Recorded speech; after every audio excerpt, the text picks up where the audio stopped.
Hello गाईस, आज म्हटलं बाजरीच्या भाकरी बनवाव्या.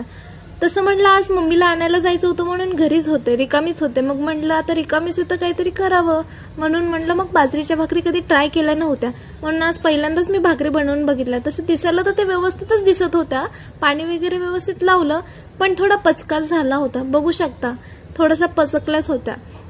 त्यानंतर बरेच दिवस झाले आळूचे पानं आणून ठेवलेले होते. आळूच्या वड्या करायच्या होत्या, त्या खराब होऊ नये म्हणून आजच करून घेतले. सगळं पीठ वगैरे मिश्रण करून घेतलं, सगळं कुटून घेतलं सामान आणि नंतर काय तांदळाचं पीठ वगैरे मिक्स केलं. व्यवस्थित मिक्स झाल्याच्या नंतर त्यामध्ये सगळा मसाला टाकला आणि नंतर चिंचेचं पाणी घातलं आणि नंतर व्यवस्थित पानावर अरेंजमेंटमध्ये ते मिश्रण लावून घेतलं. त्यानंतर व्यवस्थित फोल्ड केलं आणि मध्यम आचेवरती त्याला एकदम वाफळण्यासाठी ठेवलं होतं. बराच विचार केल्यानंतर हा विचार आला की आता वाफळण्यासाठी दुसरं काही जुगाड नाही म्हणून हा जुगाड यूज केला.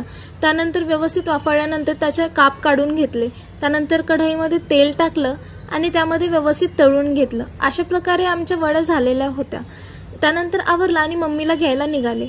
मग जेव्हा आम्ही स्टॉपवर थांबलेली होती तेव्हा हा इथे कुत्रा होता, फारच क्यूट होता. बिचारा असं वाटत होतं की त्याला कोणीतरी सोडून गेले. त्यानंतर मम्मीला घेतल्याने वापस आले. घरात आले तर काय बेडूक होतं. मम्मीला बेडकाची फार भीती वाटते म्हणून मम्मी बेडकाची भीती घालत होते. आजच्या पुरतं एवढंच, बाय.